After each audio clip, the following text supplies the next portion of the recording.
Tere, armsad sõbrad!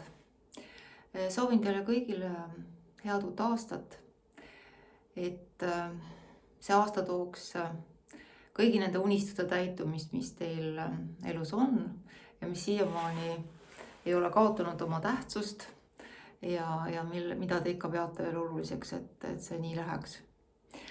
Aga tänane teema on muretsemisest. Et kindlasti kõik inimesed on kogenud seda emotsiooni, et kuidas on muretseda kellegi või millegi pärast. Et see on üsna tavaline seisund ja me arvame, et kui me millegi või kellegi pärast muretseme, et siis see näitab meie hoolimist sellest inimesest või nendest asjadest, et kui me oleme väga mures. Aga sellel muretsemisel on üks väga tugev selline varjukülg ja nimelt see muretsemise energia on oma olemuselt üsna madala sagedusega, et sellega kaasneb palju selliseid visioone, mis on, sellised, kuidas me kujutame ette neid musti stsenaariume, et mis siis kõik juhtub, kui nüüd asjad ei lähe nii, nagu me soovime. Et tegelikult see muretsemise energia ongi selline mustade stsenaariumite loomine, ettekujutamine, sellest mõtlemine, sellele panustamine. Nii, ja nüüd, kes teab, on kuulnud, et see, kuhu suundub sinu tähelepanu, sinna suundub ka sinu energia, seda sa lood, siis tegelikult ausalt öeldes muretsemise energia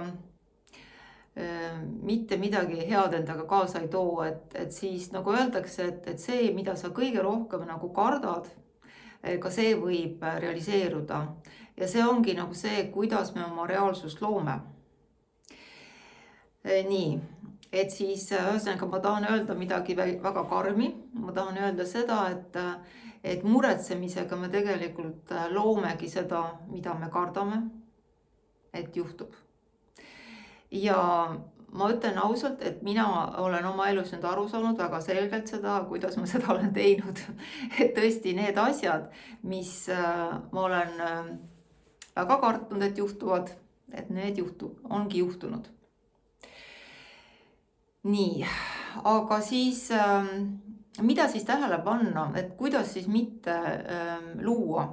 Et paljud inimesed on mulle rääkinud ja ma ise olen ka seda kogenud, et see muretsemise energia, see on nagu selline vaakum või voog, et see tõmbab nagu sind täiega endasse ja et sa lihtsalt oled selles ja võib-olla sa isegi ei märka, aga kui sa juba märkad, et sa oled selles meeletus nagu muretsemise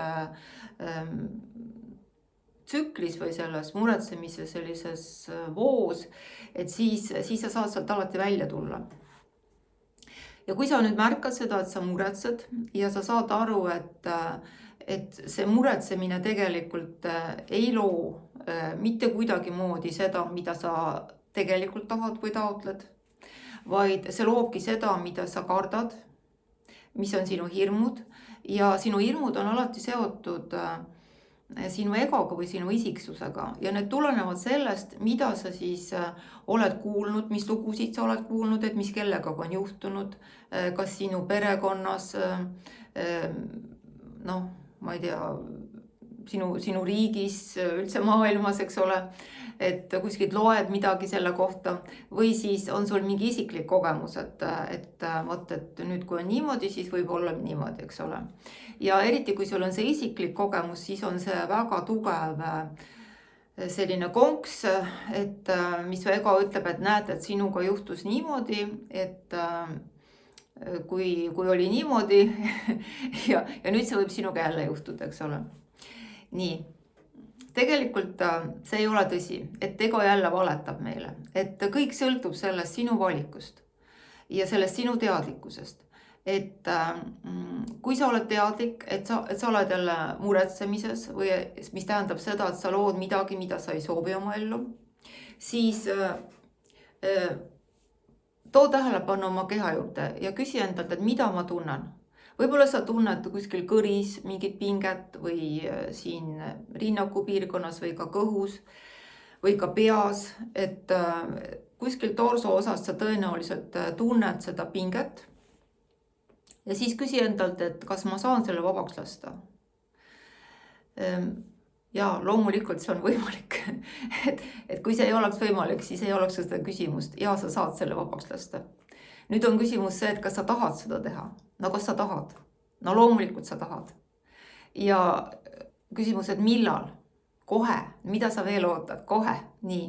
Ja nüüd, kui sa esitad endale küsimused ja teed seda, siis sa võid tunda, kuidas see pinge, mida sa tundsid endas, sest see on see pinge, mis nüüd hakkabki looma seda, mida sa ei taha luua või mida sa kardad, et see pinge hakkab nagu lahustuma, et sul hakkab kergem ja sul kehas ka hakkab kergem, et ei ole enam seda pinget kehas või vastingut, et see liigub nagu ülespoole. Et see on nüüd see, kuidas seda keha tasandil vabastada. Ja siis on teine asi on see, et nüüd kui sul jälle tuleb see muu stsenaarium selle muretsemisega, siis millele tähelepanu pöörata on see, et kujutuspildid. Et mina olen märganud seda, et ma pigem mõtlen kujutuspiltides kui sõnaliselt. Et võib-olla teil on rohkem selliseid sõnalisi mõtteid, nagu mõtteid, no, aga minu mõtlemine on rohkem selline kujutuspiltides. Ja nüüd need kujutluspildid, või kui on sõnaline ja kui on kujutluspiltides mõtlemine, et siis kujutluspildid on alati võimsamad loojad kui sõnaline, no, sõnaline see loomine. Ja mida siis teha on lihtsalt see, et kas või öelda, et kustutan ja siis täiesti teadlikult, et kui te olete selle emotsionaalse pinge lahti lastunud, sel viisil, nagu ma just kirjeldasin, et siis luua teadlikult neid pilte, mida sa tahad, kuidas see olukord laheneks või kuidas selle inimesega läheks. Et sa kindlasti ei jääks nendesse, ei lubaks endale neid kujutluspilte selle kohta, mida sa ei taha. Sellepärast, et kõik, kes on lapsevanemad, te teate seda, et teie teismeline on kuskil peol või jumal teab kus kohas, eks ole. Ja kell on juba sealmaal, et ta ei ole ilmunud selleks ajaks, mis oli teie kokkulepe, et siis te seal istute ja siis silmades käivad igasugused pildid, mis kõik temaga võib juhtuda ja siis te mõtlete, et kas ma nüüd hakkan kohe surnukuure ja haiglaid läbi helistama või ootan veel pool tundi, eks ole. Et vot see seisund. Et siis kõik, kes on seda kogenud, teavad, et milline tohutu pinge see on. Ja mis pildid seal käivad, et see ongi nagu see muretsemise energia kõige ehtsam, et siis kõigepealt võtke maha see emotsioon ja siis teadlikult öelge, tühistage kõik need pildid, ütle lihtsalt tühistan ja siis kujutlege seda siis, et kuidas teie laps uksest sisse astub, temaga on kõik suurepärases korras ja tal, ta ütleb, et tal, ma ei tea, et ta ei saa taksot või midagi, mis iganes. Et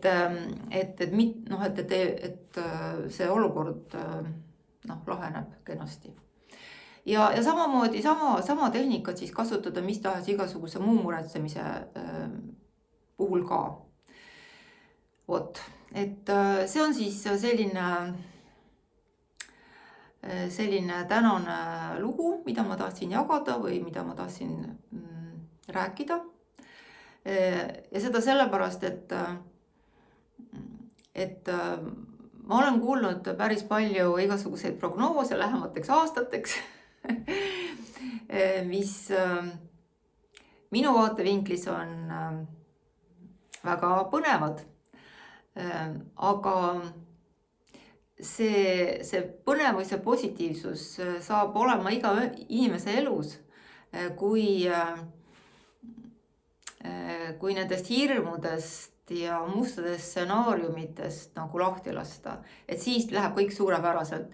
Aga kui te jääte nagu sellesse oma ego lõksu, et te lähete kaasa kõigi nende stsenaariumitega, loota neid kujutluspilte, kuidas kõik on halb ja läheb järjest halvemaks ja mis kõik juhtub, eks ole, et siis ongi võimalik luua nagu seda, mida siis ütleme, inimesed räägivad, kes püüavad siin ennustada tulevikku. Et